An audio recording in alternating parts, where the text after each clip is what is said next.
आइए सीधे मुद्दे पर आते हैं।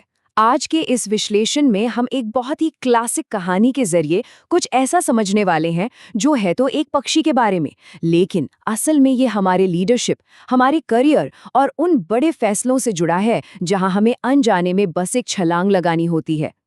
अब सोचें, आप अपनी स्किल्स जानते हैं, तजुर्बा भी है, फिर भी वो आखिरी कदम बढ़ाने से आप झिझक जाते हैं। कॉर्पोरेट दुनिया में हम इसे अक्सर इम्पोस्टर सिंड्रोम कह देते हैं। चाहे आपको कोई नया प्रोडक्ट लॉन्च करना हो या किसी बड़े लीडरशिप रोल में कदम रखना हो, ये डर हर जगह मौजूद है। तो बड़ा सवाल ये है कि इस डर को कैसे हराया जाए।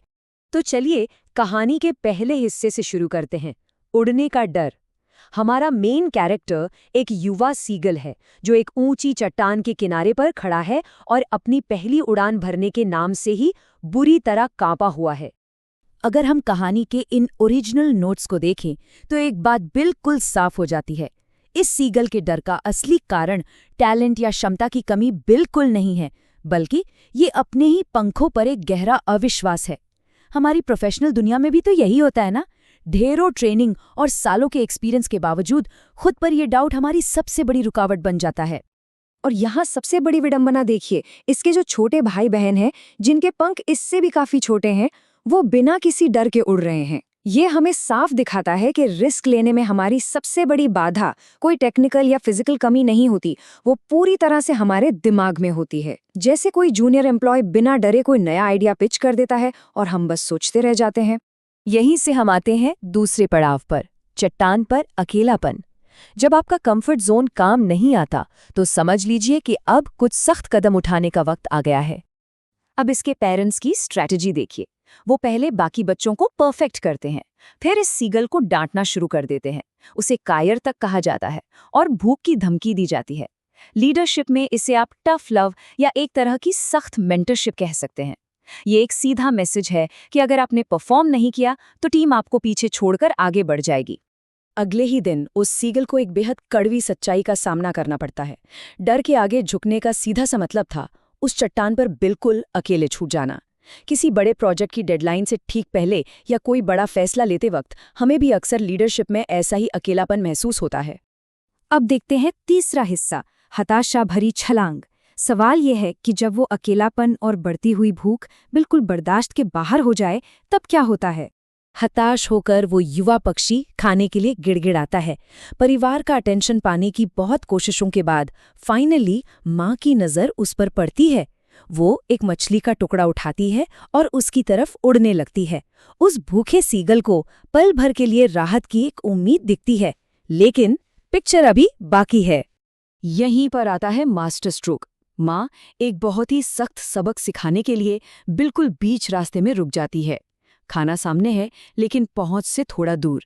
ये ठीक वैसा ही है जैसे कोई मैनेजर या मार्केट अचानक आपका सेफ्टी नेट हटा दें ताकि आप इनोवेट करने के लिए, कुछ नया करने के लिए मजबूर हो जाएं। अब भूख इतनी है कि ज्यादा सोचने समझने की कोई गुंजाइश ही नहीं बची।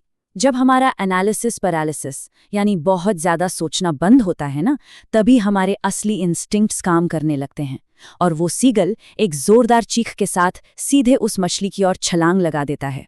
उस एक स्प्लिट सेकंड के लिए वो बस बाहर की तरफ और नीचे उस गहरे खालीपन में गिर रहा होता है। ये एक प्रोफेशनल की लाइफ का सबसे डरावना, एकदम सिंक और स्विम वाला पल होता है, जहां आप सीधे अपने सबसे बड़े डर को फेस कर रहे होते हैं। हमारा चौथा और आखिरी हिस्सा है आंतरिक शक्ति की खोज। ये देखना बहुत ही दिलचस्प है कि कैसे वो भयंकर डर अचानक एक बहुत बड़ी जीत में बदल जाता है। नीचे गिरने के बजाय अचानक वो महसूस करता है कि उसके पंख हवा को चीर रहे हैं। वो गिर नहीं रहा है, बल्कि उसने आखिरकार अपनी सबसे मुश्किल उड़ान भर ली है। जो परिवार कुछ ही देर पहले उसकी कठोर आलोचना कर रहा था, वही अब उसका सबसे बड़ा चीयरलीडर बन जाता है। वे खुशी से चीखते हैं और उसके साथ उड़ान भरते हैं। हमारी बिजनेस की दुनिया भी तो बिल्कुल ऐसी है। मार्केट और टीमें हमेशा उस इंसान को सेलिब्रेट करती हैं जो आखिरकार एक बोल्ड और निर्णायक कदम उठाता है। जैसा कि कहानी से साफ है, ये कभी भी उड़ने की टेक्निक के बारे में था ही नहीं, ये सिर्फ डर पर काबू पाने के बारे में था। एक बिजी एग्जीक्यूटिव के तौर पर यहाँ से आप 3 अहम रणनीतियाँ सीधे अपने काम में उतार सकते हैं। पहला, अपने उस इम्पोस्टर सिंड्रोम को पहचानें और समझें कि ये सिर्फ एक मेंटल ब्लॉक है। दूसरा, ग्रोथ और इनोवेशन के लिए कभी-कभी अपनी टीम का या खुद का सेफ्टी नेट हटाना बहुत ज़रूरी होता है। और तीसरा, मुश्किल वक्त में बहुत ज़्यादा सोचना छोड़कर अपनी जन्मजात क्षमता पर, अपनी लीडरशिप पर पूरा भरोसा करें। तो इस विश्लेषण को खत्म करते हुए मैं आपको एक विचार के साथ छोड़ना चाहती हूँ। जरा सोचिए, आज आपके करियर या बिजनेस की वो चट्टान कौन सी है जहां आप खड़े हैं? आखिर वो क्या चीज है जो आपको अपने पंखों पर भरोसा करने और वो नई छलांग लगाने से रोक रही है? इस पर जरूर विचार कीजिएगा।